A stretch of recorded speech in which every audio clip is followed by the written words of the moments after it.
Hi all, welcome to my channel. சத்தான உளுந்தங்கஞ்சி எப்படி செய்யறதுன்னு பார்க்க போறோம். அதுக்கு முதல்ல ஒரு கடாயை சூடு பண்ணிக்கோங்க. அதில் ஒரு கப் கருப்பு உளுந்து சேர்த்திக்கோங்க. நீங்கள் வெள்ளை உளுந்து சேர்த்துனாலும் சேர்த்திக்கலாம், இல்லை கருப்பு உளுந்து சேர்த்துனாலும் சேர்த்திக்கலாம். உங்களுக்கு விருப்பமானதை சேர்த்திக்கோங்க. இதை நல்லா வறுத்துக்கணும்.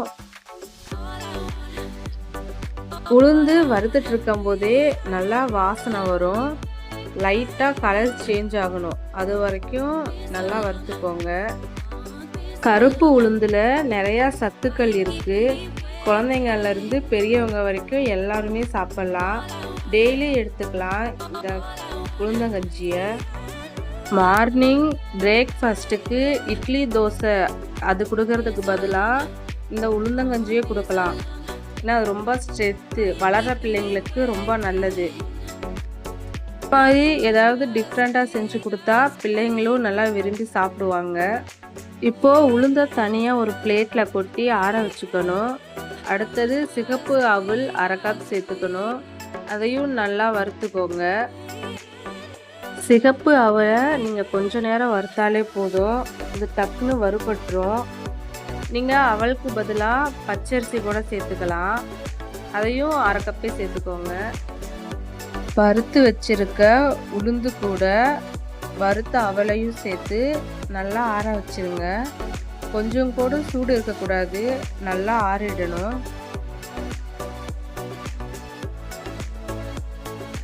நல்லா ஆறினதுக்கப்புறம் ஒரு மிக்சி ஜாரில் சேர்த்துக்கோங்க. கூடு 3 ஏலக்காவும் சேர்த்துக்கோங்க. சேர்த்துட்டு நல்லா அரைச்சிருங்க. இந்த மாதிரி மாவாக இருக்கணும், அந்த அளவுக்கு நல்லா அரைச்சிருங்க. இப்போது ஒரு பாத்திரத்தில் தேவையான அளவு உளுந்த மாவு சேர்த்திக்கோங்க. நான் இந்த ஸ்பூனில் 2 ஸ்பூன் சேர்த்திக்கிறேன். தண்ணி தேவையான அளவு சேர்த்திக்கோங்க. நான் இதில் 1 செம்பு தண்ணி சேர்த்திக்கிறேன். தண்ணி சேர்த்துட்டு கட்டி எதுவும் இல்லாமல் நல்லா கலந்து விட்டுருங்க. இப்போது அடுப்பில் வச்சுட்டு நல்லா கலந்து விட்டுட்டே இருங்க. அடுப்பை சிம்லேயே வச்சுருங்க, அப்போ தான் வெந்து வரும். நல்லா அடி பிடிக்கிறதுக்கு வாய்ப்பு இருக்குது, அதனால் கொஞ்சம் கலந்து விட்டுட்டே இருக்கணும், கரண்டி எடுக்காமல். இப்போ பார்த்தீங்கன்னா முன்னாடி இருந்ததை விட இப்போ கொஞ்சம் கெட்டியாயிடுச்சு. நான் நாட்டு சர்க்கரை சேர்த்துக்கிறேன். நான் உலாஸ் நாட்டு சர்க்கரை சேர்த்துக்கிறேன். நீங்கள் எது வேணாலும் சேர்த்திக்கலாம். அடுப்பை ஆஃப் பண்ணிவிட்டு அப்புறம் நாட்டு சர்க்கரை சேர்த்துக்கோங்க. சேர்த்துட்டு நல்லா கலந்து விட்டுருங்க. சத்தான சுவையான உளுந்தங்கஞ்சி ரெடி. உங்களுக்கு விருப்பமான நட்ஸை நுணுக்கிட்டு மேலே தூவி விட்டுருங்க.